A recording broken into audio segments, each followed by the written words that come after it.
with Michael Porter Jr., with Jokic, with Aaron Gordon, coming off the bench, wherever you want him, he's gonna be like a perfect kind of blend in. Like, you see, like the type of earth shaking, monumental piece. No, we wouldn't be talking about right now if he were. Mm-hmm. But he is the type of piece that you go, wow, okay, like that smooths over potential weakness, or that shores up, a little bit of depth that was lacking, or is just a better fit than Monte Morris. You don't need a traditional point guard when you have a point guard on the floor almost 100% of the time between Jokic and Murray. Yeah, I I think it's going to be one I'm really really excited about, and I don't think we'll know if this is a good one until playoff time. I don't know. This is one. Interesting. I think this is a regular season. They'll be fine. We won't really notice it. But come Oh, yeah. playoff time, where it's like, oh, they're only 6 to 7 guys deep now. Like, this is not the same Nuggets team anymore. Where, all right, like this is our five, and we're gonna live and die, and we're gonna see what happens with this five, and if it's enough shooting. Like, I am curious to see if this will be enough shooting with this group, but we shall see. Number 6. This might surprise some folks. Kevin Huerter in a salary dump to Sacramento.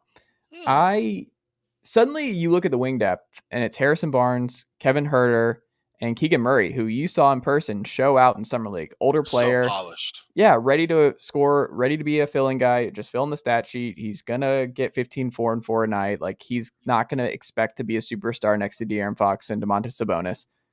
But you look at it, I think Herter was a sneaky important thing where he, as someone who's watched a lot of Kevin Herter in my time in Atlanta, he is a glue guy. Like, that's just what he is. He is not, when the Klay Thompson stuff was always silly. It's like, you got to watch the two. He's not the Hmm. defender and he's not even close, but it's also just that, like, he's not that kind of shooter. He doesn't have that mindset where he's got to get in the corner, or he's got to come off this screen, or he's like, hey, I haven't scored in a little bit, I need to go do some stuff. He's Yeah. great on those little where he starts in the basket and does like a little curl around the elbow. Like, he loves those, and he's a good shooter off the dribble. He's a good 3-point shooter, but he's just not someone who's ever going to have that score mindset. He doesn't have that in him.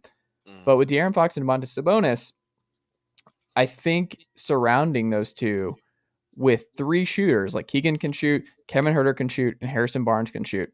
I look at that and I'm like, that closing five, it's pretty, it's veteran heavy. Like, outside of Keegan, who's an older player, I Yeah. look at that and I'm like, I think the Kings are a playing team at worst with this group. So I think Kevin Herter kind of solidified that wing depth they kind of needed to address, and they did it without really having to give up anything. And they got the Hawks, where Hawks just needed to move some salary, and unfortunately, Kevin Herter was the guy they had to move. They had to pick basically between Bogey and Herter, and I think they made the right choice. But I don't know. What do you think about that?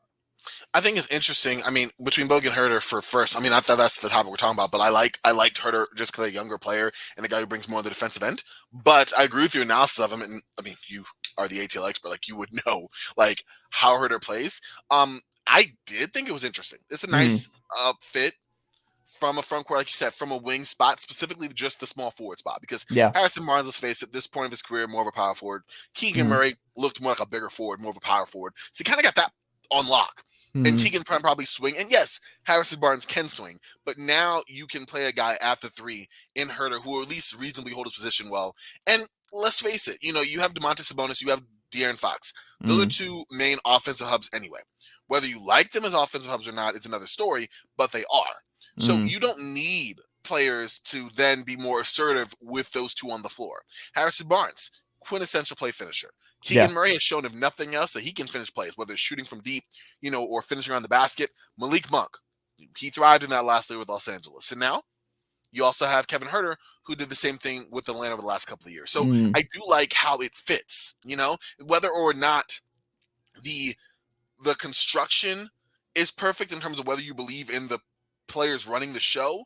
The mm. idea is sound. It's like me saying, okay, I want to do I don't know, a monster pick and roll combo centered around Jamal Murray and I don't know, DeAndre Ayton. Let's just say Mm, that. Like, whether or not you believe in those 2 players, having a big man, who can finish around the basket along with a guard who can score at all 3 levels as an ideology is the sound one.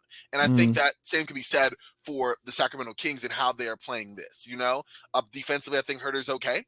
At the 3, they're, with his size, I think there's very few matchups that he'll be exploited by. And so You look at a Kings team that's trying to make the playoffs yet again, a year, who knows how long. I think they are better positioned to do so with the addition of Herter.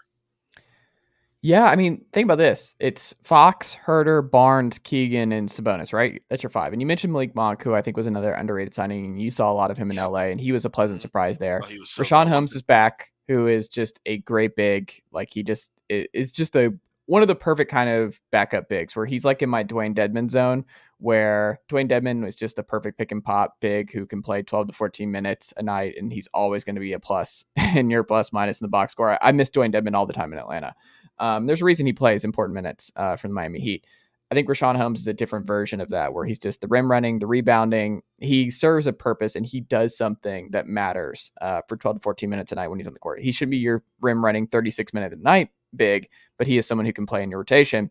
And then, of course, you have Davion Mitchell, who we haven't mentioned yet, who really, really Yes. flashed as a defender. So when you look at that, you have him, and then you obviously have the Flyers, like in the Jeremy Lamb. Maybe he's healthy and fine next year, but like they have 8 or 9 guys that I think you can trust, and it's not a young team. I think people just they look at the Kings as a younger team because they've been rebuilding and losing. It's like they're not young. Like They even really Keegan are. Murray, they're all the young guys are gone, and De'Aaron Fox is older now. Like this is a team that should win a lot more than 30 games next year, and I think Kevin Huerter will be a really good player for them next year. And I think the wing depth's going to be fun. I think the Kings will be a fun watch. Number 5, Absolutely. and this might surprise you that he's not higher up on this list, but biggest offseason move number 5 for me, DeAndre Ayton returning to the Suns. He did not make my top 4.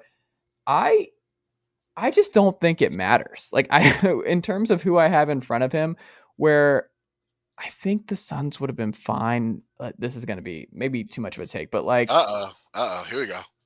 I mean, Clint Capella, Miles Turner, I don't think they're all that concerned about the 5 spot. Like they're like, we'll pay you and we're fine with you. And like you're a good player. You're not a max player, but you got a max Mhm. offer sheet. So we're not losing you for nothing. But he's not a needle mover. Like it's still just like if it comes down to Chris Paul's health, Mikal Bridges continuing to evolve, Devin Booker continuing to evolve, and that's about it. Like that's what they have to do. And I don't look at DeAndre Ayton like as that big of it. Like he swings where they can go next year. I think there's a reason that they were, and we're not giving you the max. Like we're just not a believer because like I am just terrified.